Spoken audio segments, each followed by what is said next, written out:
Bismillahirrahmanirrahim. Assalamu alaikum, everyone, and a very warm welcome to today's event titled Pakistan and Counting From Innovation to Impact. My name is Zaid Riaz, and I serve as the Director of Outreach and Partnerships at the PSA Coalition and the Rethinking Pakistan Forum.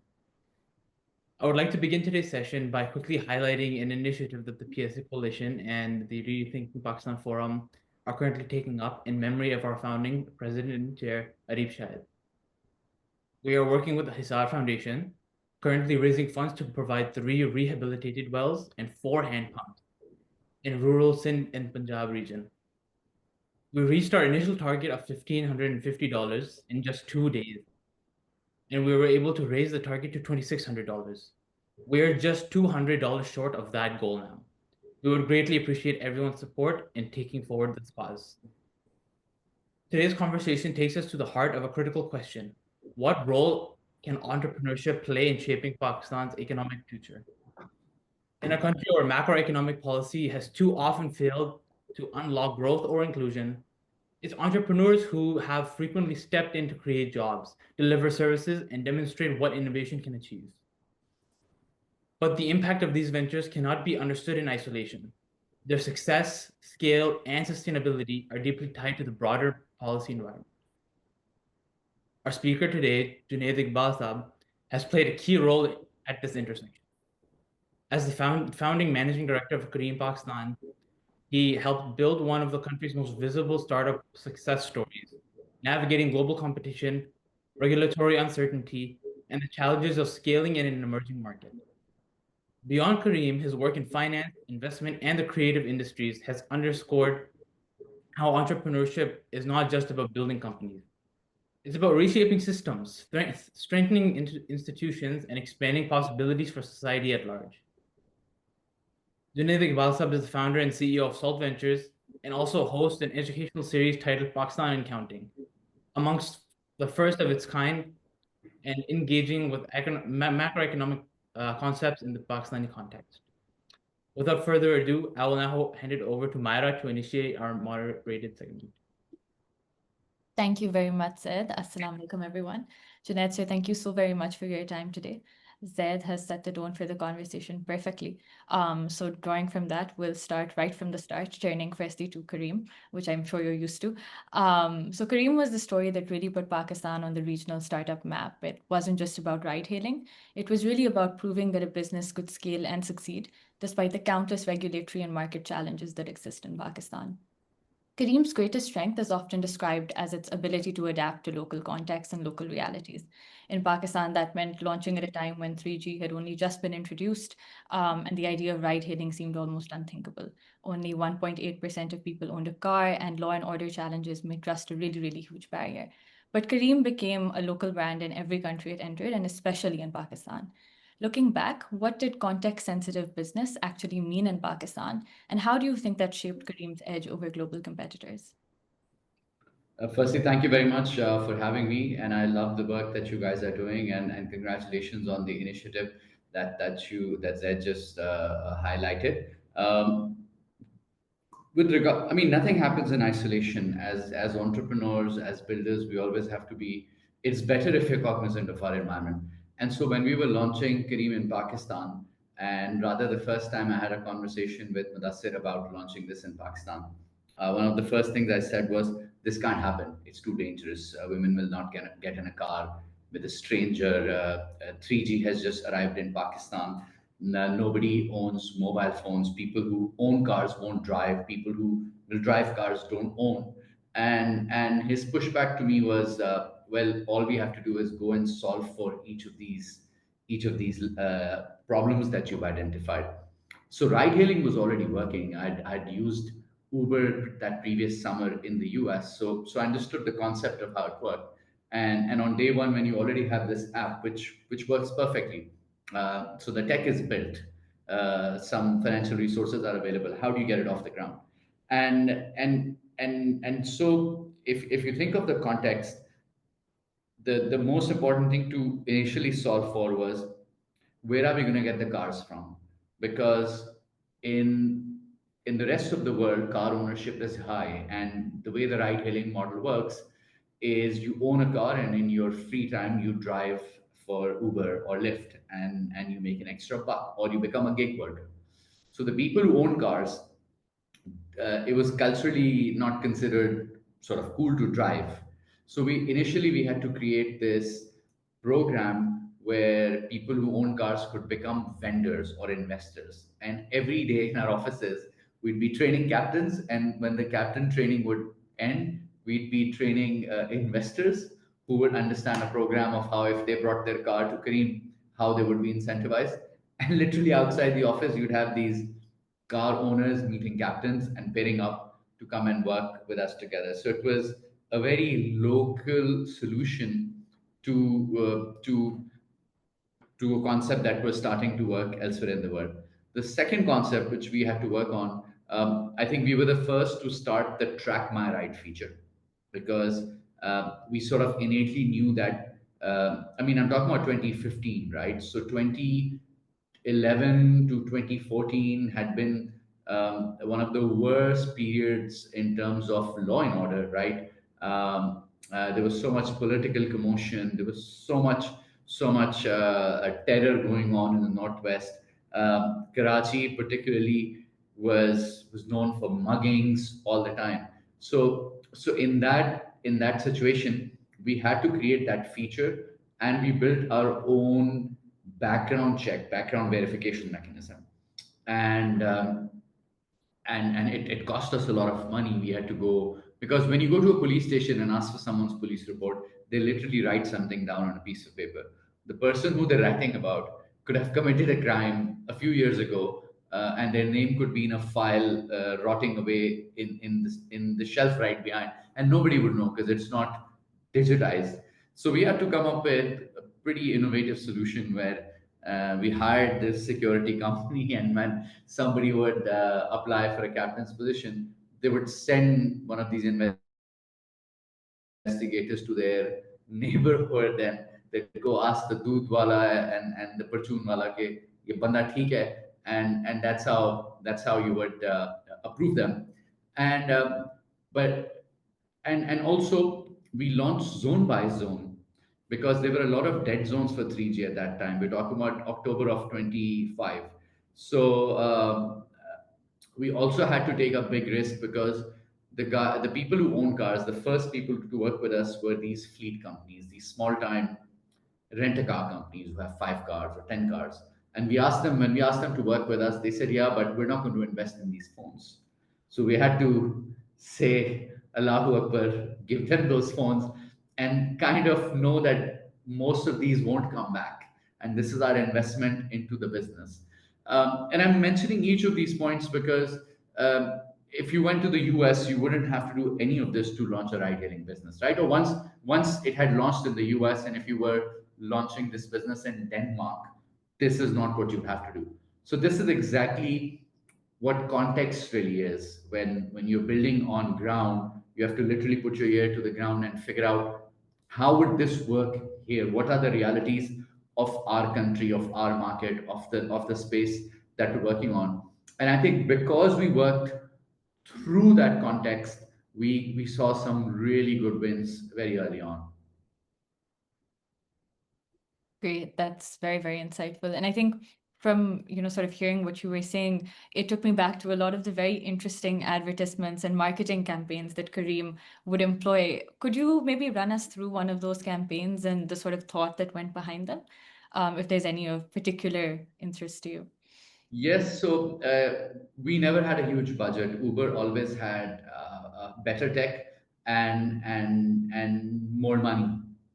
And anytime they would throw a new campaign out, we'd have to fight it, or we'd have to preempt it. But we never had the kind of money to go and spray billboards and newspapers.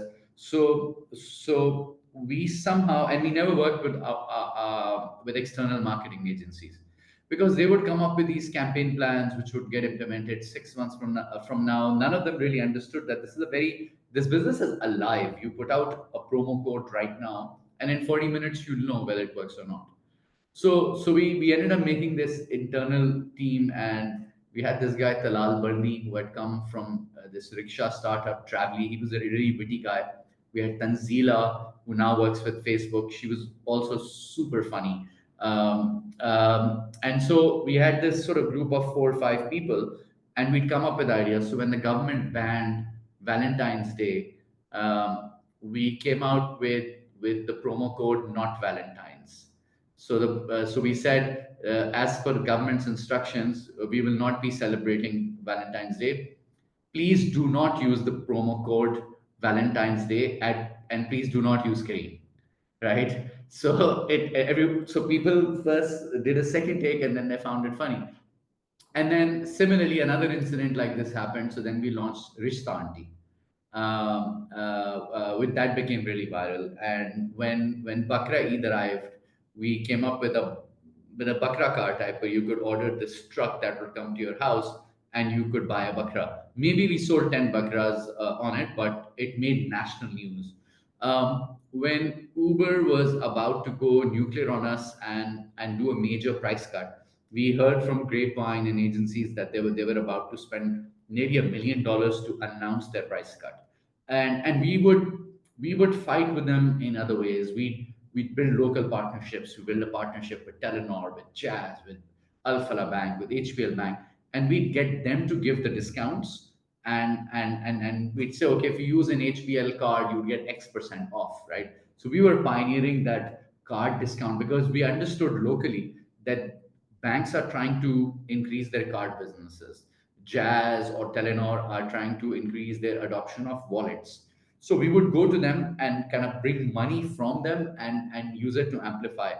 Or we'd go to these companies and say, let's do this campaign and let's do it on your billboard. So we just kept chipping at Uber and we kept growing our market share. And so then they were coming back, they were going for the jugular, right? And they were finally going to do the price cut.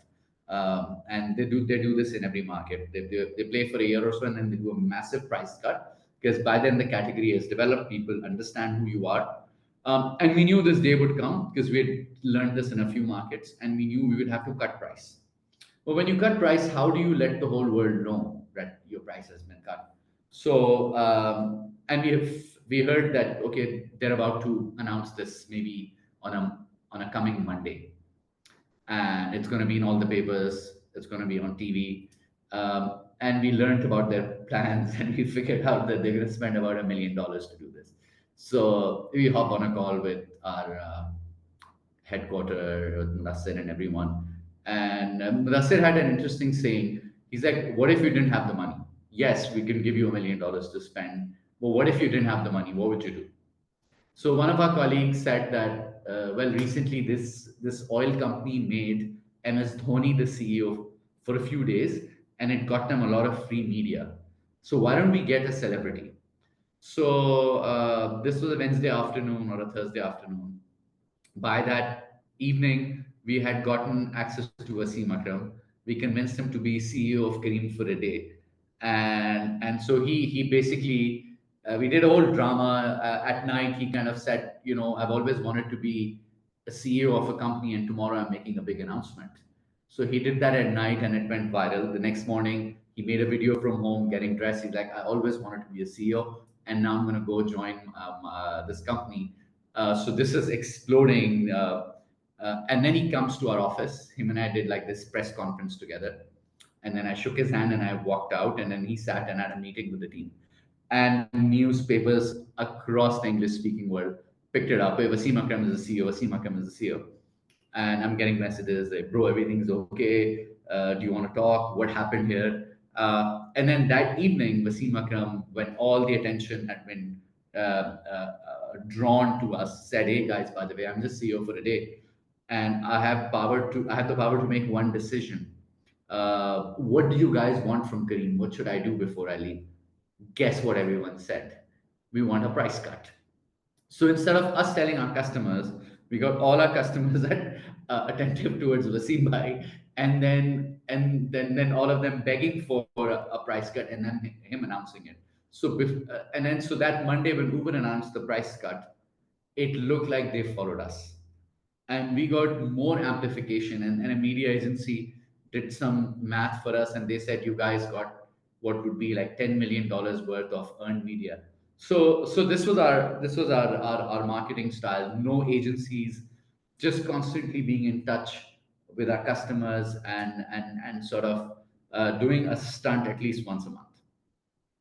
I think that's so interesting, and that's essentially what made Careem Careem. Careem it's been Pakistan's brand, it's been UAE's brand. Wherever we go, we sort of, I think it's able to garner ownership.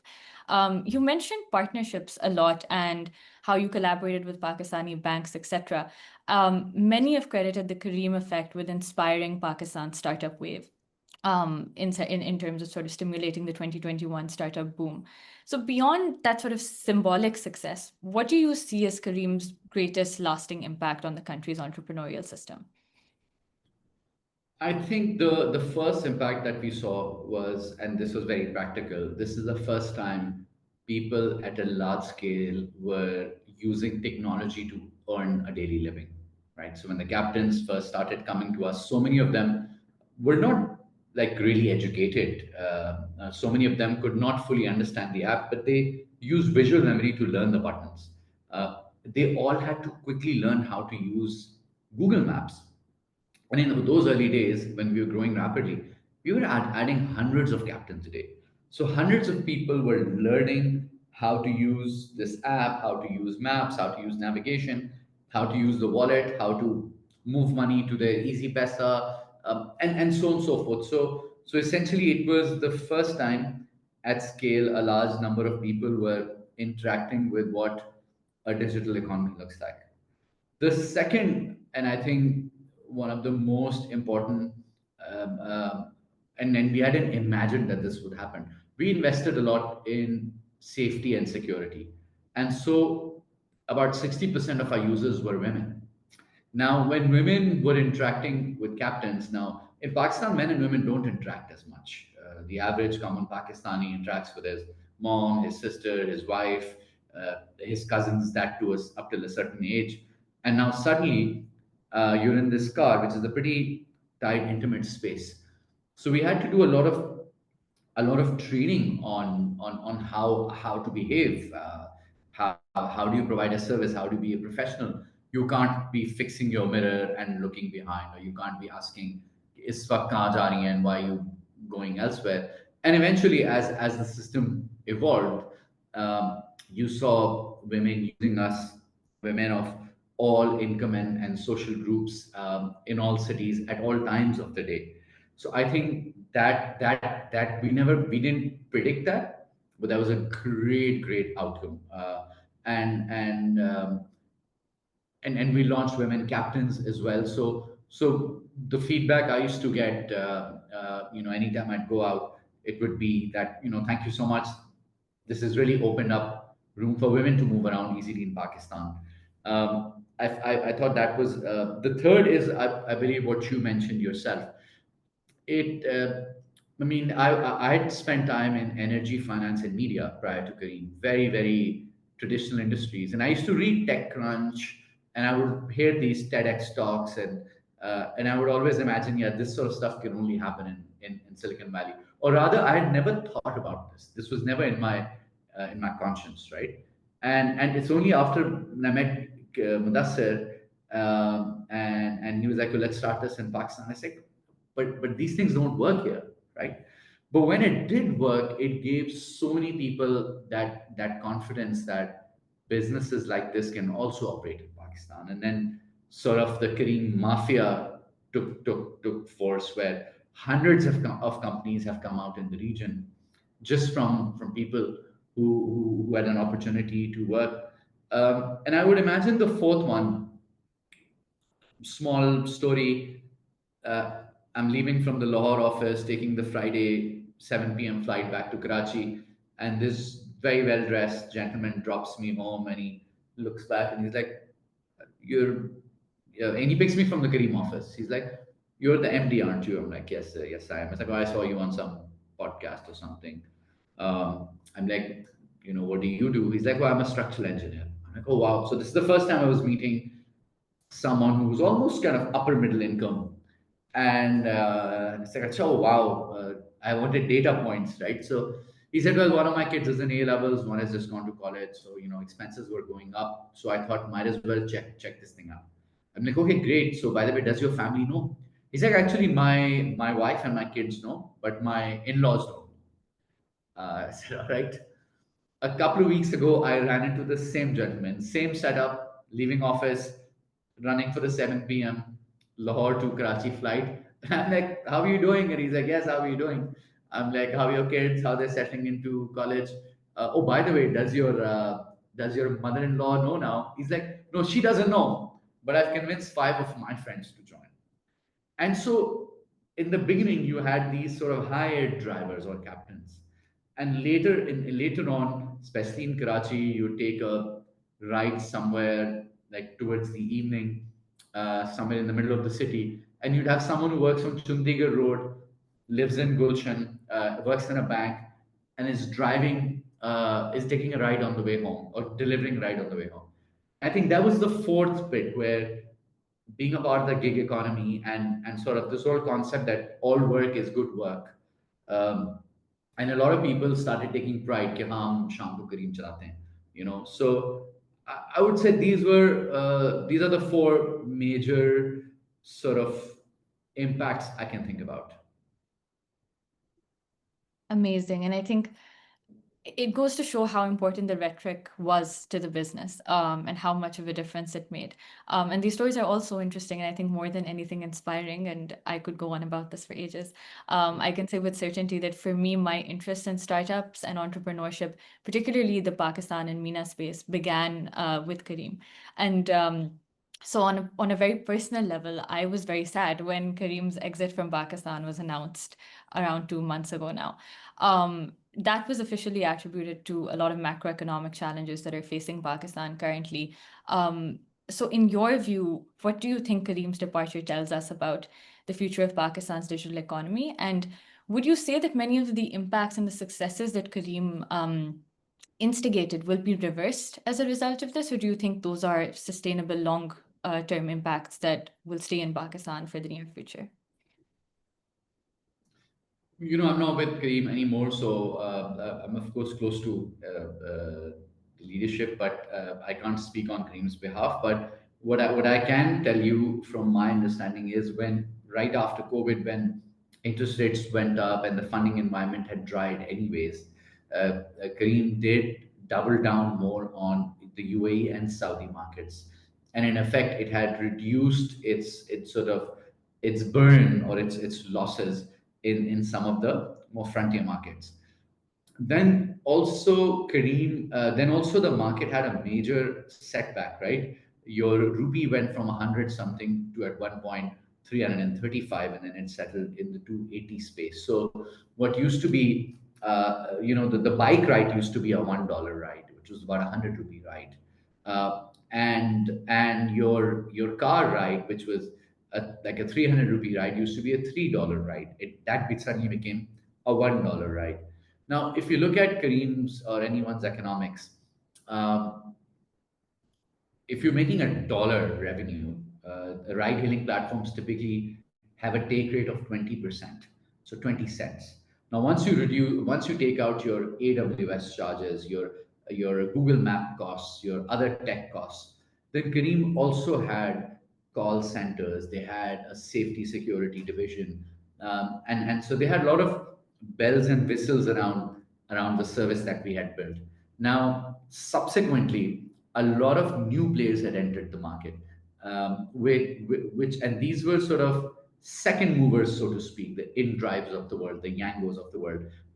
They have built their systems for frontier markets, and they entered the space a lot later than Kareem.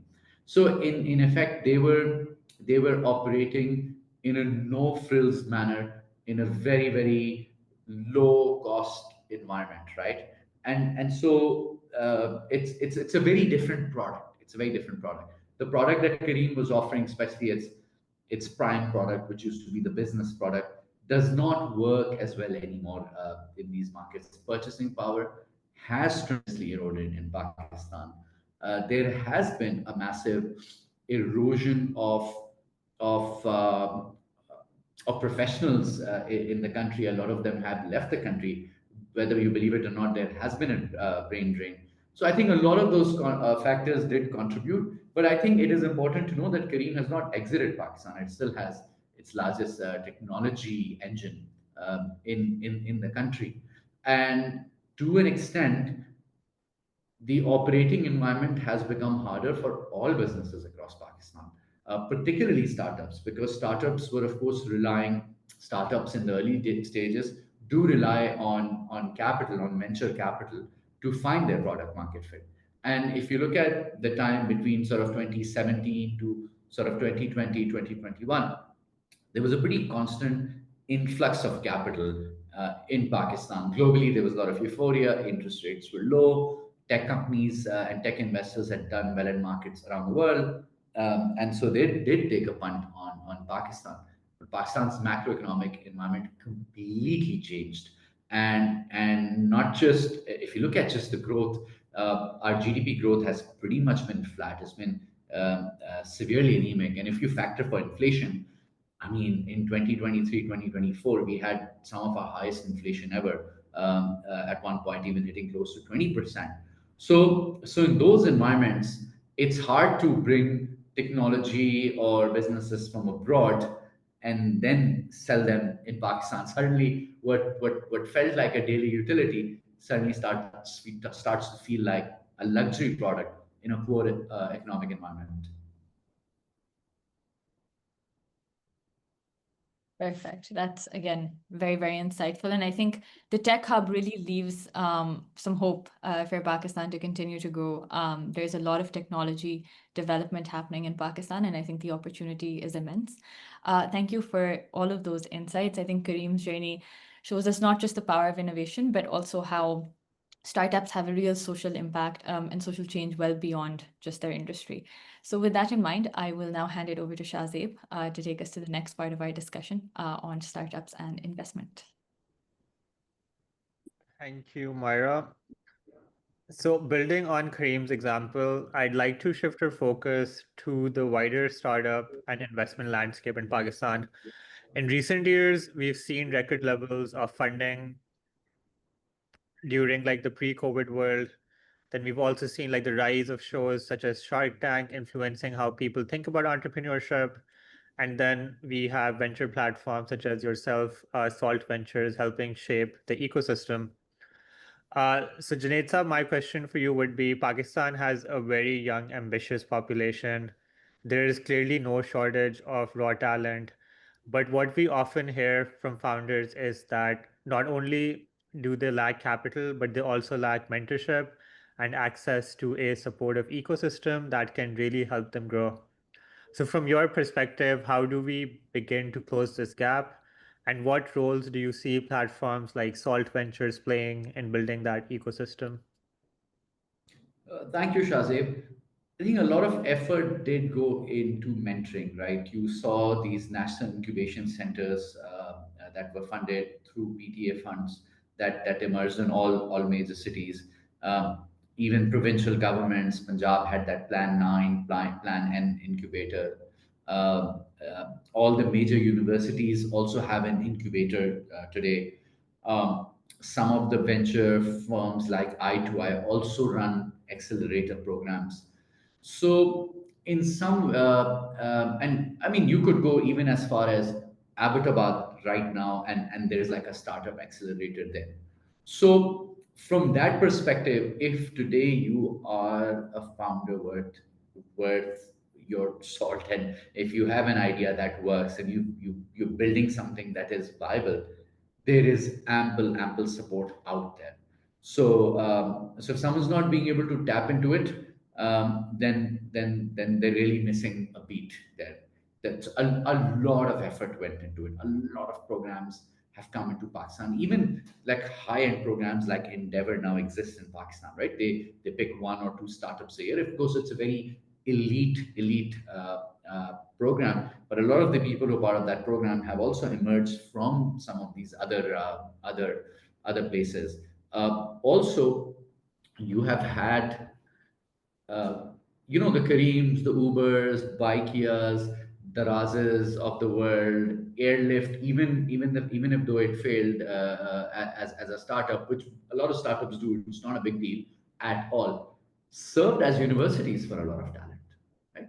So to the first part, to the first point that you make, that environment, that mentoring doesn't exist, I would argue that it does, and maybe it has chipped off a little bit in the last year or so. The funding environment has dampened, but if you went back to sort of 2021, and in that era, if you went to Disrupt 021 at that time, I mean, that conference that year, I think right after COVID, the biggest one that happened, Catalyst Labs puts it together. It was as great as any tech conference you'd go to around the world. So we did have that in place. Now there are other fundamental issues. So let's say you form a trucking startup, right? Like an Uber for trucking. Truck It In, like it's one of my portfolio companies as well. When you get down on ground, and the first thing I was mentioning about context, and you start, let's say, dealing with these truck companies, there are taxation issues, right? If you stay out of the tax net in Pakistan, which bulk of the economy does, then you're dealing in cash. When you're building startups which are funded by venture funding, you can't really run like in a mom and pop style. And the moment you do convert to running a proper formal ship with all the right regulatory tax papers in place, the tax rates are so high for formal businesses. And I think startups are just startups, by a startup might mean a tech enabled company, right? But even if you look at companies otherwise, Shazib, there are incredible businesses operating in Pakistan at fair bit of scale as well, but they're never able to institutionalize themselves because they're operating on cash, right? And that is another major challenge, because of why, if you do set up a venture company or a private equity company, the number of companies that you find where you can actually eventually, even if the business is good, but all paperwork is in place, all compliances are in place, are very, very low. And the cost of compliance is too high. Now, Pakistan's sales tax rate, income tax rate, and corporate income tax rate is higher than Singapore's. So you mentioned Shark Tank. Um, I mean, about 60% of the companies that we met with were in some way, shape, or form still running on cash. And in most cases, not out of ill intention, because of lack of awareness. But when we sat them down and we said that, yes, you might be making a crore rupees today in cash. Firstly, if you start paying sales tax and you start paying income tax, this comes down to about 50 lakhs. But yes, you could make 1 crore in profit today. But if you had 50 lakhs in profit and your company is valued at 10 times of earnings, your company can be worth 5 crores, but you have to pay all of these taxes. And so a lot of entrepreneurs are not making that jump. The government is not going and implementing taxation across the board. So the few who want to formalize are paying an inordinate price, and in a way cross subsidizing for all of those who are not paying. And as a result, the formal market is simply not developing. It's an asset class, right? The more good companies, whether they're tech companies or non-tech companies, the more good formal companies with governing structures will emerge, the more appetite there will be. Look at the banks, right? In 2006, for the entire balance sheet of the banks, right? 70% of the bank's capital in 2006 was lent to the private sector, and 30 to the public sector. Today, about 85% of the bank's balance sheets are lent to the government, and barely 15 to the private sector. So you are seeing the same issues not just in venture or equity funding, but also in the debt financing space. And I think you can't build in isolation, right? If the wider economy in Pakistan is running in a certain manner, it's hard for you to bring these foreign ideas and implement them there without having to. You'll have to either join that system, or if you want to create an alternative system, then you have to pay a price, and it comes in the form of sales tax, excise duties, income taxes, EOBI payments, so on and so forth, and suddenly you become uncompetitive. This is a theme I've been trying to raise my voice on a lot in the last year or so, because it is so apparent. This startup came to me a few weeks ago. I'm not a startup, fairly successful business, 600 million in revenue, but all in cash. They were asking how they could raise money. I was like, you can't. As far as venture is concerned and as far as banking is concerned, your value is zero. But for them to suddenly get into this tax net, you're looking at them paying about over 100 million a year, and not everyone is making that jump, because they're saying, why should I pay, because if the rest of the people in the economy are not paying? Thank you so much. No, that makes a lot of sense, which actually points to my next question. And I remember when the whole startup boom started, I was still in undergrad at that point. A lot of my friends started to work at these startups. I also remember all these startups have like a specific department to talk to the government, in which like the government affairs department. And my current degree is in public policy. And then I've always just gotten very frustrated by the policies of our government of not creating this environment in which you could have like a Silicon Valley of Pakistan. So, like, in your opinion, what are like the main legal regulatory challenges that are forcing us to be in this very informal market? And also, while I ask this question, do you see a particular sector right now in Pakistan where young entrepreneurs and startups really have the potential to transform our society, like something that excites you as an investor and a builder? Two very good questions. So we sort of also had a chance to lead the way on this, and we got notices from four, learn how many departments exist in Pakistan. So at the same, we were doing advocacy, and at the same time, we were in sort of court battles with four provincial revenue authorities who were categorizing us as a rent a car company and asking us 18% sales tax on our revenue. And we were explaining to them that we are a platform. Our total take rate is 20. If we give you 18 out of that 20, this business closes tomorrow. We are a platform. If tomorrow we start connecting patients to doctors, are you going to call us a hospital? And then when we launch our food service, which we will we call us a restaurant? So I remember writing this letter to maybe 50 government organizations, saying we are an online marketplace. We'd like to come and give a presentation and explain to you what an online marketplace is. Subsequently, we were also in conversations with four transport departments of the four provinces, and the Federal Board of Revenue, and the Ministry of Interior, and so on and so forth.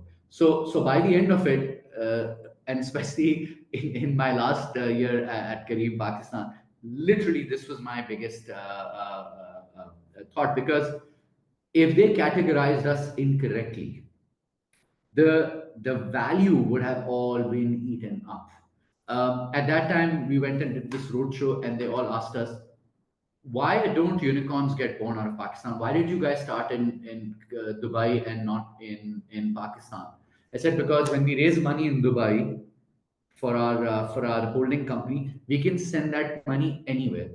Once we've sent money to Pakistan, we cannot take that money out. Or let's say we launched the service in Pakistan, it became wildly successful.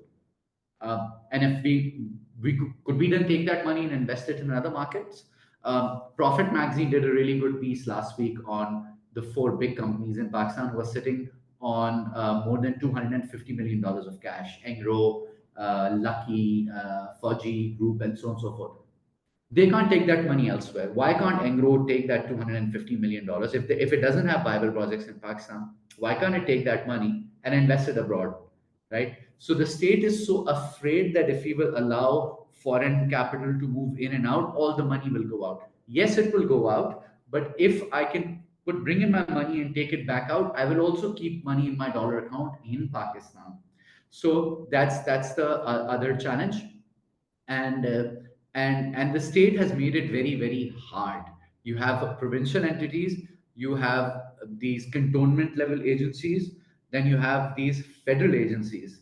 And I used to joke during the peak Careem days, because we were running a big business. We had this potential deal coming up with Uber. We had to solve all of these regulatory challenges. And I used to joke that one day I'm going to write a book called How to Pakistan. Because if you are sitting in Denmark and you're the CEO of Unilever, you got to worry about selling soap and toothpaste and stuff like that, right? But if you are an oil and gas CEO in Nigeria, the oil and gas business is run by your chief operating officer. The CEO is like a politician.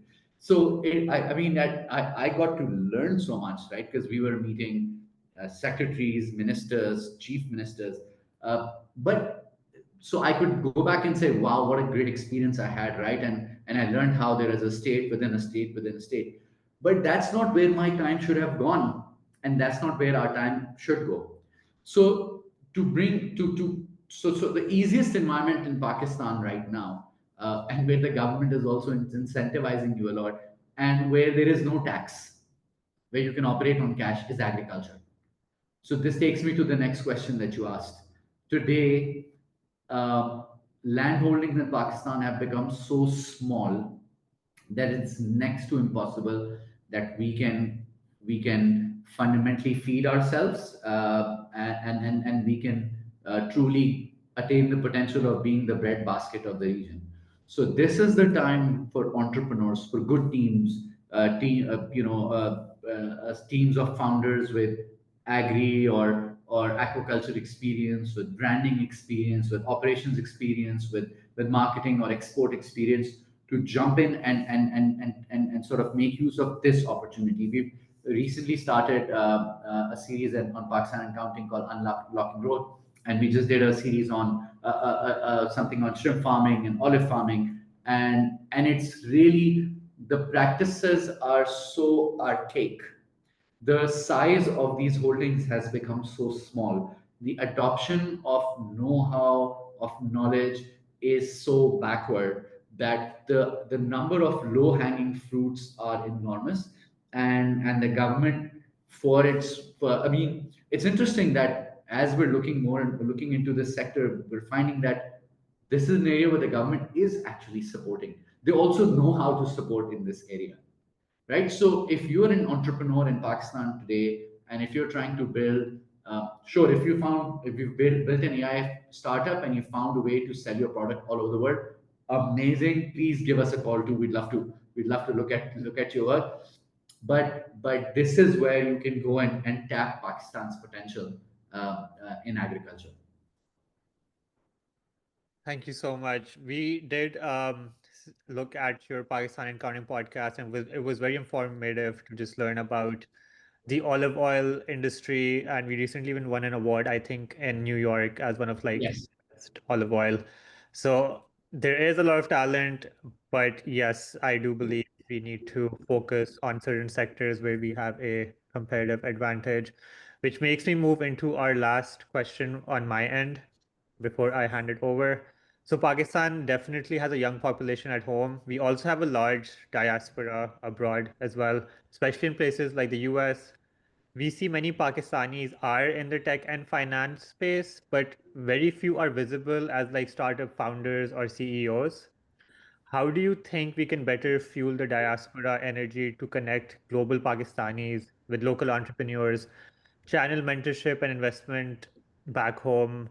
Because the diaspora does want to connect with Pakistan back home as well and give back to the community. So, like, in your opinion, how can we put Pakistanis on the global startup map, and how can the diaspora contribute towards that? So I'd like to point out a few. sort of platforms. One is Open, organization of Pakistani entrepreneurs of North America. I think that's how it started, but it's a pretty global network. I think they were more sort of visible and active until a few years ago, but they still exist.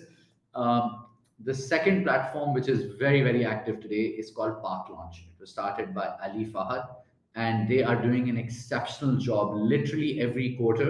I think in the course of a year, maybe they do about 15 to 20 events around the world and meetups, and they're constantly jumping from Silicon Valley to New York to Riyadh to Dubai to Karachi to Lahore to Singapore.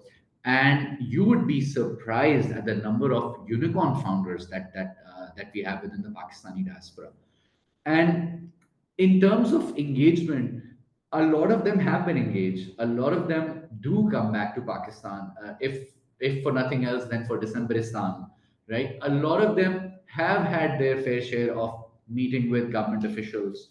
Some of them have also come back and tried their hand at public service or advisory roles. And we are so good at burning those opportunities, because at the end of the day, you are seated in front of, a minister. A young minister would come, they'd get very excited, they'd bring these people together, and then you're suddenly seated in front of a bureaucrat whose incentive is to stay in his job for 30 years and then collect pension for the next 13 levels even after he dies or she dies. And there is such little incentive for these people, or they've created an incentive for themselves to just maintain the inertia. There are startup founders from you'd see actually a lot of the 80s founders, people who went in the 80s, a lot of NAD grads who've done exceptionally well. In the last sort of 10, 15, 20 years, a lot of people from GIK and LUMS were very prominent in the valley.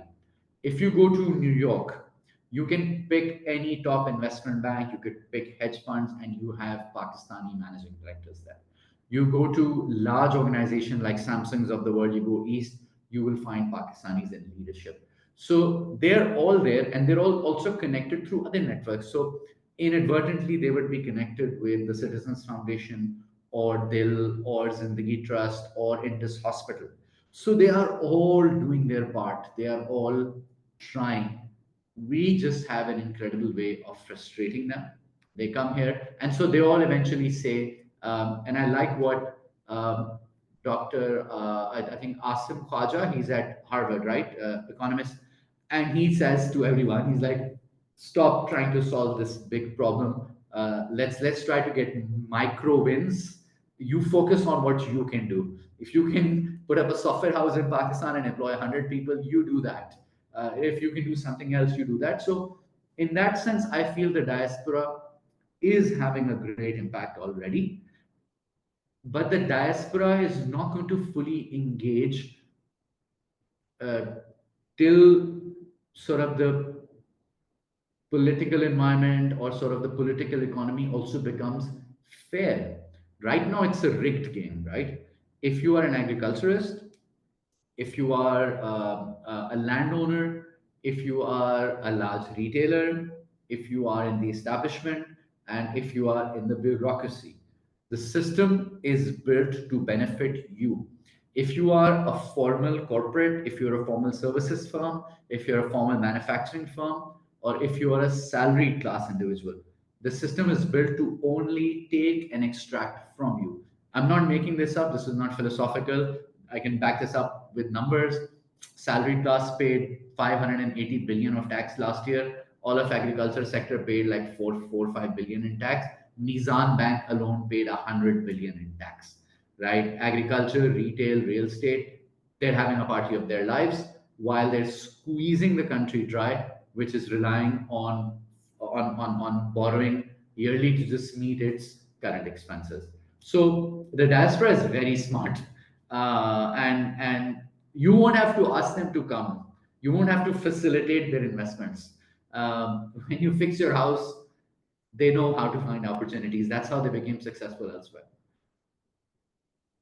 Thank you so much for that comprehensive response. I do believe there is a lot of innovation in Pakistanis, but I also worked with the government for a few years, and I saw how they just take away the light of like very young people. They just make it very frustrating. And on that note, thank you, Junaid, for those insights. With that in mind, I'd like to bring the discussion now towards technology and the future of work, where Pakistan has introduced its first ever national AI policy. So I will now hand over to Hanan to talk more about that. Thank you, Shazab, and thank you, Junaid. As you mentioned, startups and investments are really shaping Pakistan's future, and at the center of that is technology, and government was mentioned, so we have to talk about the fact that Pakistan recently approved its first ever national AI policy, and the aim was to train around 1 million people in artificial intelligence within the next 3 years. But at the same time, we see a lot of global shifts in funding, automation, and digital work that are directly affecting our economy now. So with that in mind, I really want to explore and talk about how Pakistan can position itself as a global tech landscape while also being mindful of the local economy as well. So in 2023, Pakistan it's been seeing a decline in its startup funding, while regional hubs like the UAE and India have been seeing an increase in their funding. But at the same time, Pakistan has also been growing its freelance base for digital talent, and it has one of its largest growing youth populations currently. So given that, and for the future of the Pakistani youth, would it be more realistic for this young population to position itself more as a regional tech hub, competing with Dubai or Bangalore, or to focus on more niche micro hubs in areas like fintech, gaming, or agri-tech? I have not read the policy yet, so I wouldn't comment on it. It would be unfair, but I definitely it's been on my reading list. Look, we are starting to lose some competitiveness already in software houses, for instance, which were serving smaller startups. Mm. Some of them have started to lose quite a bit of business. If you look at the last batch of Y Combinator, Mhm. it was a very interesting batch because it's the numbers that were stated that the new cohort of startups that entered YC have was written by AI, which means they were not using this talent. And these are sort of the small, lean teams. A lot of these companies would hire in low cost places like Pakistan, where and that's the business that is getting displaced. The business that we have from sort of tech exports perspective, where we're serving enterprises, still seems to be sticky, and over there the real opportunity is to essentially convert ourselves those companies, the large companies, whether they're Ubisofts or Temples or Folio Threes or Systems Limited of the world. I think the opportunity is for them to sort of pivot themselves into AI integrators to help companies integrate, help large enterprises integrate AI into their existing systems, into their SaaS platforms. In terms of services, other services, uh, this is a very recent trend, and it happened when literally the rupee collapsed, right? So a lot of accounting firms or law firms have started to pop up in Pakistan, and research firms who are starting to service companies abroad. So I mean, we for our work at Caravan Media, we work with.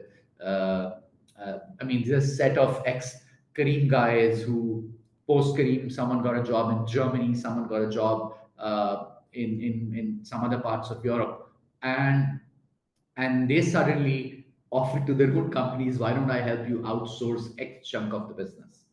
And so they started building these back offices in Pakistan, and suddenly these traditionally you would get Price Waterhouses of the world and the Deloittes of the world, their Pakistani chapters would get this business. But now law firms, accounting firms, advisory firms, consulting firms in Pakistan are starting to get business. Now this is where their business gets accelerated through AI. So if you're already a good consultant and you're excellent at using these AI tools, you're starting to do the work of 10 consultants. Lahore-based consulting firm called Intelia, doing exceptionally well in the GCC space. So I think the AI opportunity for us is to quickly expand beyond tech and use all of these other office services. Talk about insurance back offices, legal back offices, compliance back offices, accounting, audit back offices, and literally build these AI supercharged firms. I think that's our fastest way because we already have a cost advantage. Imagine Pakistani talent being trained on AI, being able to support these companies. Now, this recent study that came out literally last week is that 90+% of AI initiatives that were implemented within the Fortune 500 companies haven't immediately taken off because it will take a bit of hand holding. If you're a Fortune 500 company, you're running for a long period of time, you're not just going to tell your employees who've been there for 20 years, hey, you go start using this tool for all your back end needs. It will take hand holding, it will take time. And I think Pakistan has that opportunity to literally be that, provide the back-end services powered by AI. Now, with regards to the overall youth story, I mean, you guys are, I'm sure all of you are aware, 20 million plus kids are out of school. The ones that who get through school, they're not doing well on numeracy and comprehension skills. When you look at, I think RBSoft publishes the numbers every year. I mean, there's like 20,000 or so tech graduates that sort of pass out every year, and I think when they take these entry tests at Systems or RBSofts of the world, Systems is maybe a bigger company, but like these really high-end outsourcing firms, the passing rate is like 4 to 5%. So when you say, can we compete with Dubai as a tech hub? I wish we could right now. I think we're going to have to be the provider of the lower end services. Let's be very clear and honest and true to ourselves. We have a quality problem and we have a quantity problem. But where have we produced good quality talent at scale? Our finance talent at scale is good. Our legal talent at scale is fairly good. So I think we have an opportunity to immediately try and utilize AI and capture that market. We have an opportunity to take our sort of your coding business, your coding back office business will evaporate. So you have to sort of pivot those businesses into AI integration services, help the entire large company base of the world and help and let us be the AI powered back office for them. I think that's where we have an opportunity right now.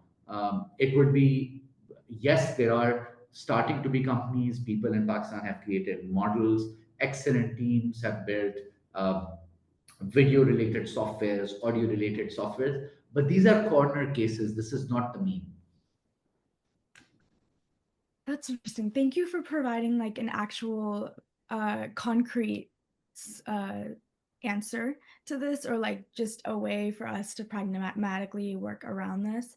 But since you mentioned like going into AI integration services and like building firms around AI, what about the more service-based industries or traditional textile industries in Pakistan that would potentially lose a lot of labor, like manual labor that doesn't include AI or wouldn't have automation involved? Because that would also have a lot of displacement and dislocation. Should we focus on saturating the AI markets, or how do we build a balance between Pakistan's already tight textile business and AI? I'm not sure if there is a direct impact immediately on the textiles business, right? If you look at the textiles business, and I don't think we're just going to see like robots working at textile factories in Pakistan or in the US immediately anytime soon.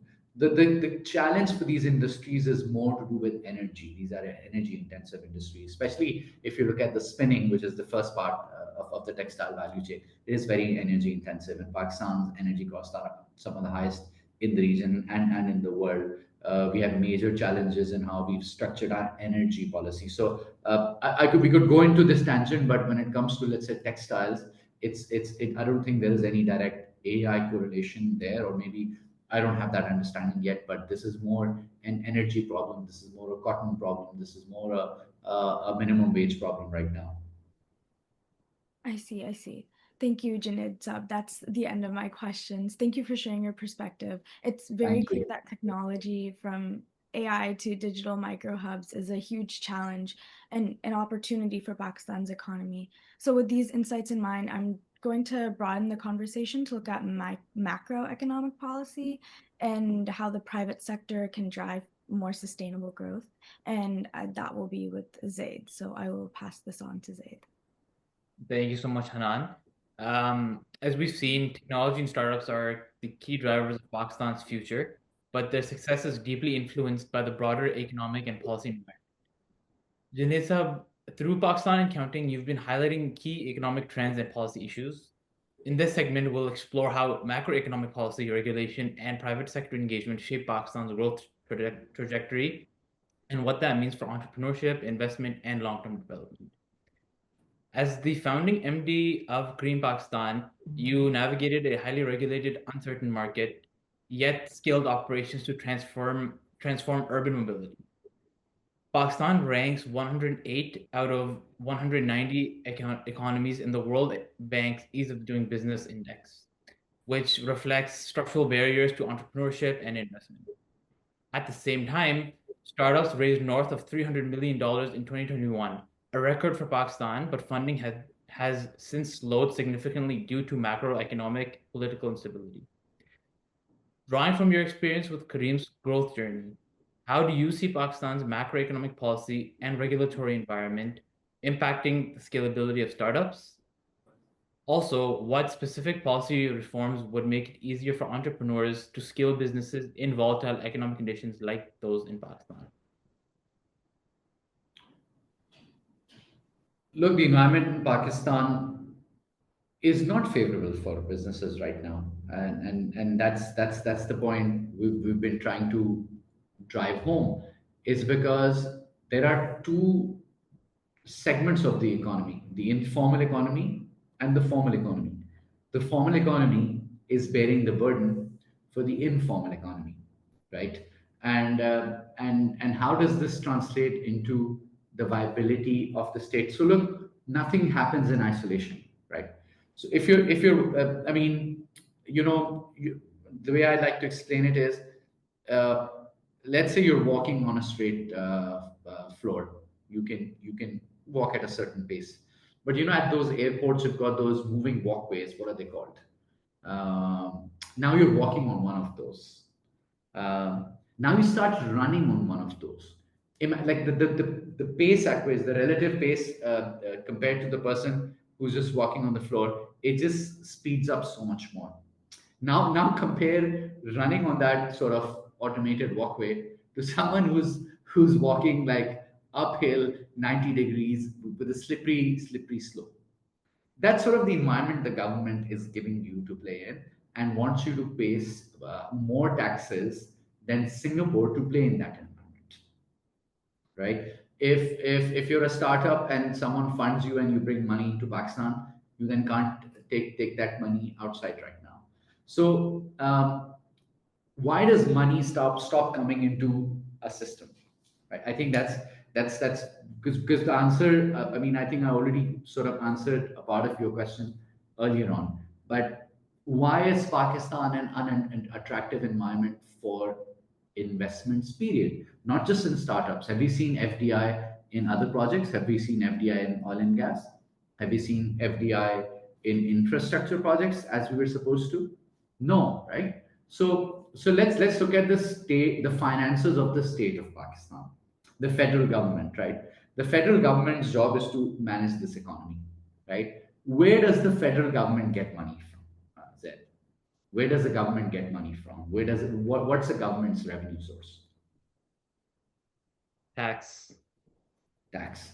So if this year the government's budget was 100 rupees, it collected about 55 rupees in tax and non-tax revenues. It borrowed 45 rupees. On the expenses side, it pretty much spent the 45 rupees that it borrowed in interest expenses. By the time it paid for defense and government's running expenses and the pensions, which are now more than the running expenses. For the last 2 years, our pension expense is higher than the government's expense. By the time we've paid for these things, we've already spent whatever money we received in tax. And whatever else we spend on, we're spending with borrowed money. Um, and we're now borrowing fresh 45 rupees in principal to pay 45 rupees of interest and some paybacks.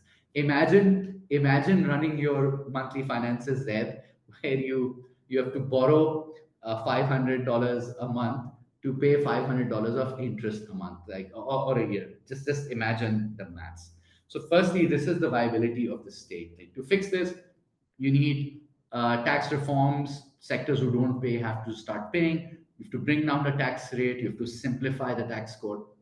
You have to cut the size of the government. You have to do pension reforms. You have to privatize loss-making state-owned entities, and you have to finish a lot of these programs, the subsidies and PSDP programs, because they're essentially corrupt programs where that money gets funneled out.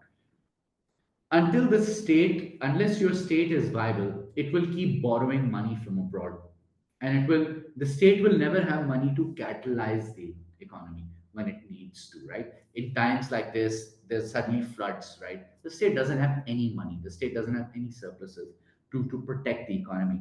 Or let's say the state wants to supercharge the startup ecosystem and wants to come up with your 10-year incentive plan. It doesn't have the money, right? And because the state has not been investing, so the industrial base has not been built. What do you need for industry? You need cheap electricity. You need good engineering talent. So we have expensive energy. We've not invested in talent generally. You also need cheap land. All the untaxed money of Pakistan for the last 50 years has been going into land, and so land prices are insanely inflated to build an industrial base. Industrial bases allow you to build export bases. Export bases allow you to build foreign exchange reserves. They allow you to bring some stability to your currency, to your economy, right? They create large levels of employment. That large level of same thing with services. If your people are going to be uneducated, the dollar value of services you provide on a per capita basis will be lower level services. So the income levels will not rise as much. But if you did have a strong industrial policy and a strong development of services, and your overall spending power was growing in an economy, and your currency was stable, and your state was viable, and not just going and begging to pay for pension expenses and sort of these roads that M&As get to pick where they're built with borrowed money, then we'd be a very attractive state, because we do have talented people. We have in the past delivered good projects, but when you look at the numbers of the system as a whole, they currently still don't make sense. Investments cannot be facilitated, right? You guys are still, I think, finishing up college. Once you work, some of you will be in investment banking firms, some of you, and whoever goes into the investment industry, you will soon realize that when you are investing, when you have a dollar to invest, you're not just blindly throwing that money away. You're constantly looking at where your options are. And today, just in the region, so many options have materialized. I mean, heck, Saudi Arabia has opened up so many projects that they're willing to take foreign investments on. So, so again, I go back to the earlier points I was making, is that startups cannot win in isolation, right? You can't have any type of business win in isolation. or bring foreign investments in isolation. Yes, some foreign investments are starting to go into agriculture. That's the Middle East countries trying to secure their food safety requirements for the future. But yeah, to answer your question, it's economic government's policies have to be geared towards making the state viable and making it easy for businesses to conduct their operations and investing in core inputs of the economy. The core inputs of the economy are people, educated people, cheap electricity, and ease of doing business. When you will do this, you will not have to run after investments. Investors will run after you. That's what happens when you're an individual who's accomplished and you start a company, you're a founder, VCs will run after you. When you're a company that does well, your stock trades at a higher price to earning multiple than your competitors. When you're a company like Singapore or Dubai, which continually provides an environment for businesses to succeed and for business to be conducted easily, capital will keep coming your way. Thank you so much, Junaid. I think I'm really happy you touched upon, or not touched, but spoke in depth about the government and the budget and how hard they've made it. I saw your session with Mifta Ismail Saab not too long ago about the budget, and so I'm really glad that you touched upon that. One thing I'll take away from that is the three E's that you mentioned: educated people, electricity, and the ease of doing business. You put that in such a way that it's easy to follow, easy to understand. So thank you very much for your answer.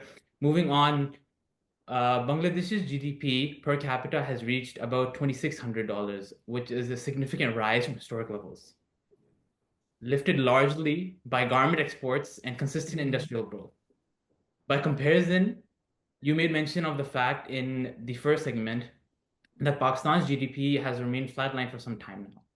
Exports remain stuck at relatively low levels, and its gross fixed capital formation, which is a proxy for investment, remains much lower, indicative of subdued growth momentum. Your recent episodes have highlighted the unique trading opportunities in industries like shrimp farming. In light of these events, which growth model do you believe Pakistan should prioritize moving forward? Export-led industrialization like Bangladesh, services or IT-driven growth, or a digital-first innovation-driven economy? What policy shifts are essential to support whichever path that you believe we should choose? I think it's the market's job to decide what makes most sense. It's the government's job to deregulate. So let's sort of break this down. So the government is deciding which sectors are taxed, which sectors are not taxed. The government is deciding that from Karachi to Khyber, every liter of petrol will be provided at the same price, right? The government is deciding whether it's a hydel power plant in the north, whether it's a thar coal powered plant in the south. The government is setting the prices of all of these goods. Until last year, since like decades, the government is deciding at what price and how much wheat and sugar it will procure from the market, right? And through these PSDP programs, MNAs are deciding where a road should be built and whatnot. So and the government is running airlines, the government is running a bank, the government is running a host of power generation and distribution companies. The government is spending 2 crore rupees a year on a steel mill which has not produced on steel mills stationary on the stationery of a steel mills which has not produced an ounce of steel for nearly 20 years. So actually, what needs to happen is the government needs to start getting out of the way. Now, imagine, I'm sure only a few years ago, you guys were all in school and you were playing like sports in school, right? Imagine if the principal decided which team got a handicap or which player got to start where. This is what the government has been doing. It has failed it has failed miserably, right? Pakistan will thrive when we will have a free market, right? The US, for example, in deregulated power markets, it is the incentive in the system is that the next megawatt should be the next cheapest available megawatt. First you turn on your nuclear, and in the summer you run your hydel plants to full capacity, then you turn on gas, then if ever, or whatever your base load plants are, and then you slowly bring on more expensive power if there is incremental need. So the entire power grid has to be privatized. It has to move towards free markets. The price interventions and the price setting government does in the energy sector has to go away. And energy is important because it impacts everyone. Tax rates needs to come down, and everyone needs to pay tax. And uh, FBR, all of them, they have all of the information. They now recently have triangulated FBR data and the banking data, and they have exactly a list of 500,000 people who in total are stealing 2.6 trillion rupees of tax a year. That's the money this government needs. And if that money comes in, your sales tax could come to like 10-11%, your income tax could come to about 15%. The entire economy suddenly becomes more productive. Um, you talked about Bangladesh. Bangladesh is a story of textiles and garments. Man, we used to produce 12 million bales of cotton. All of South Punjab was cotton country. You know what we did? We kept giving free water. Earlier on, we used to charge Abiana. Why is water being given for free? There was an Abiana based on a per acre feet rate based on which crop you grew. So if you're growing sugar on a per unit basis, you should pay more, not just on absolute terms, but on a per unit basis. Now, especially if you're growing sugar in the south of Punjab, where you shouldn't be, you should be paying like 5 times the Abiana. Let the state recover that money. We're not doing that. So we need to start treating water like a utility, so that the entire agriculture, we need to take away this no tax system in agriculture, so that the true cost of business can be felt in agriculture. Right now, no one in agriculture is pretty much paying a federal income tax, right? It's the salaried class and the formal corporate and industrial sector which is paying those taxes. So what should happen is, whether it's energy, whether it's water, any types of inputs, the government needs to deregulate those.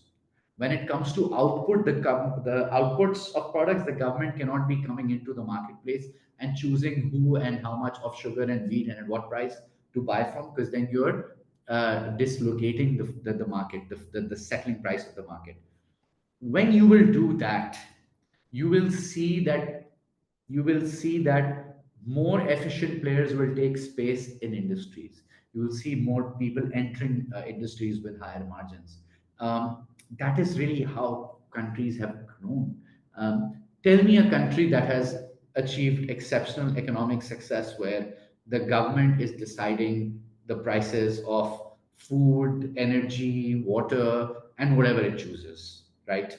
Um, it gives a tax break to this industry without any understanding of long-term policy. For example, in PSDP, where is PSDP getting spent? You guys are talking about AI. So this year the spend should be on AI, right? Massive spend. But अभी तक तो वहाँ पे वो सड़कें बना रहे हैं कहीं कसूर में या टंडोला यार में based on what MNA Saab has said, right? So it's, I would say that it is not the government jobs or even under its capability realm to be able to now design. I think we've seen the government trying to design an export policy and an import policy. It keeps failing. It is the time for the government to decentralize. It is the time for the government to deregulate, and it is the time for us to fire at least 50% of the federal government. And you know, if 50% of the people in federal government didn't come to work tomorrow, guess what will happen? Any guesses? Nothing will happen. We won't even know. And there's a high likelihood that they're not showing up anyways, or they come, tap in, and leave. We wouldn't know. Thank you so much, Junaid. I again, you touched so much upon about taxation, and I could talk about the current budget for days. Inshallah, we'll sit down one day. Third and last question. We're all avid viewers of your Pakistan accounting series, where you've highlighted some really unique areas across policy, business, and development. Could you share some insight into your goals with the organization, and how do you see this kind of content creating lasting change in Pakistan, and what impact do you think it can have on both students like us and policymakers? So, Zed, this goes back to about a year and a half ago, later part of 2023. This is my post Careem era. I'm investing and I'm advising and I'm trying to figure out what I want to do next, right? And yes, investing is a lot of fun, but as if you look at my resume, I've been an operator. I like to build things, and I went on Muzammil Hassan's podcast and I said to him, look, everyone asks me about Careem. I think I've answered all the questions. If we talk about the economy, this is my original love, right? I'm pretty geeky when it comes to economics, and in my past life, I did I helped build a show for Geo and then worked with CNBC. Anyway, so we speak about the economy. I break things down in layman's term, and it does quite well. So that kind of encourages me. And I look back at when I was with CNBC in sort of the 2004-5 era. At that time, you had three 24-hour business channels in Pakistan, and every major channel like Geo, Aaj, ARY had at least a daily business roundup and a weekly business show. So there was and then names like Dr. Salman Shah or sort of the economic faces of political parties were on TV shows every single day. And suddenly we're in this environment where there is cancer being sold from 7 p.m. to 12 p.m. on every major news channel. There is no conversation on the economy. You have an anchor whose job is to get three people to fight, and there is no objectivity. And there are actually TV shows in Pakistan where the structure of the show is one person sits with like a little bird here, and people or a person asks, or my source has said, or मेरी चिड़िया मुझे बता रही है, and sort of मेरे मुताबिक. There are actually shows called मेरे मुताबिक, like in my opinion. Like, what kind of a public discourse are we running? It's like I can't see that TV for even 5 minutes, right? It's the stupidest form of human conversation. And in the last sort of decade, there is so much political strife in Pakistan that it has become impossible to even talk to your own friends. You cannot have an objective conversation. And if you've read George Orwell's Animal Farm, you remember four legs good, two legs bad. That's the kind of conversation that is taking place. So my view and now our team's view is that we want to recreate a space where we have objective conversations, and when we're presenting an explainer, not a single comment or a statement. Every statement has to be data backed. For example, we can't just say rich are getting richer and poor are getting poorer. We have to say something to the effect that sort of in the five income quintiles of Pakistan over the last decade, the top income quintile has seen a 40% rise in its income, whereas the bottom two have seen a disproportionate 40% decline in its purchasing power. Yes, indeed, the rich are getting richer and the poor are getting poorer. One idea is, how do we bring back objective conversations which are data backed? Secondly, there is a large number of Pakistanis who are very well educated, who read, who listen to podcasts, and I think who directionally, all the questions that you asked me today, they have all of the same questions. and all the answers I gave, they innately understand that, I mean, none of what I'm saying would be a surprise to them. But can we arm them with correct data so they can take this back, do what they think best, whether they drive opportunity out of it, whether they drive conversation value out of it, whether this impacts their voting decision. Um, so that's the idea for Pakistan and counting. And now we're starting to get corporate leaders who are interested in this conversation. We're getting policymakers, but most importantly, we're getting young entrepreneurs and sort of professionals.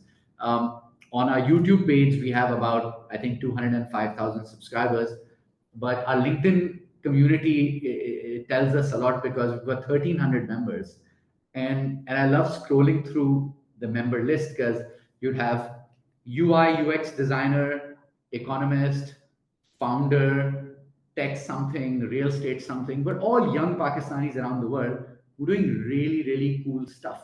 So we're sort of giving objective information to them, making it very palatable. The vision has since then expanded, and it's not been fully announced yet. So we're now Caravan Media, based out of Dubai, and we have launched our first product called Pakistan and Counting. Pakistan and Egypt have, and we've called it Caravan because this whole region from North Africa to Pakistan was always connected through caravans.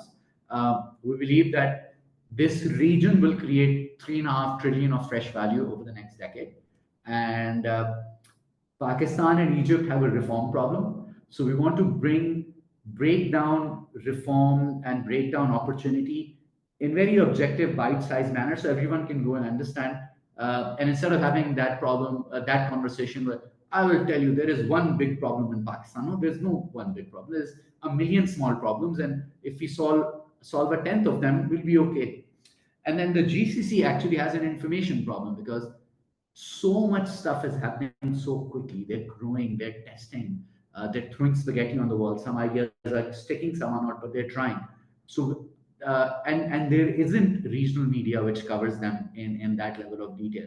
So, yeah, so this is sort of early in my career. I worked in energy and then media, and then sometime in finance and tech, and sort of it's coming home full circle, learning what we learned in media and in financial services and research, and sort of also learning at Careem how to disseminate digitally, and sort of trying to bring this together with the intention of playing an enabling role in sort of our region. And I want to get the word out through this channel that for Pakistan and counting, and for other similar efforts that we're doing, we're constantly on the lookout for exceptional talent who can explain, right? Take a complex idea.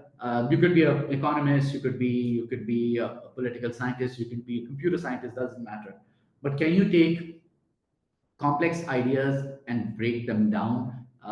Because I think if you perpetuate that knowledge in the market, the people who receive it, you hope that they would go and do something with it. So, for instance, we're already getting messages from people who want to start a shrimp farm. I got a message last night from a friend of mine who said, who's based in New York. He actually knows the president of Graza, which is one of the biggest olive oil companies in the world. He's like, hey, do you want me to reach out to him? Let's connect all Pakistani olive manufacturers to that guy. So these are the kind of things that really get me and our team excited. And I'm sorry for the very very long answer to your pretty short question, but this is what my team and I are very passionate about right now. Junaid sir, thank you so much. Your thoughts on Pakistan's macroeconomic policy and business environment is something that I do appreciate personally. Because I am an economics major, so it gets me excited. It really does. It's clear that while there are still challenges, low growth, high inflation, limited investment in Pakistan, there's also potential for innovation and private sector led impact if the right policies are in place. With that said, we'll bring the moderated segment to a close. Myra, over to you to guide us into closing reflections and bring the conversation to an end. Thank you so much, Zed. On that note, we'll bring this fascinating conversation to a close. Junaid Sab, thank you so very much for your time and insights. As Zed said, your excitement is contagious. This has genuinely been incredibly interesting for us all, and we've actually taken up a lot of your time simply because we had so many follow-up questions.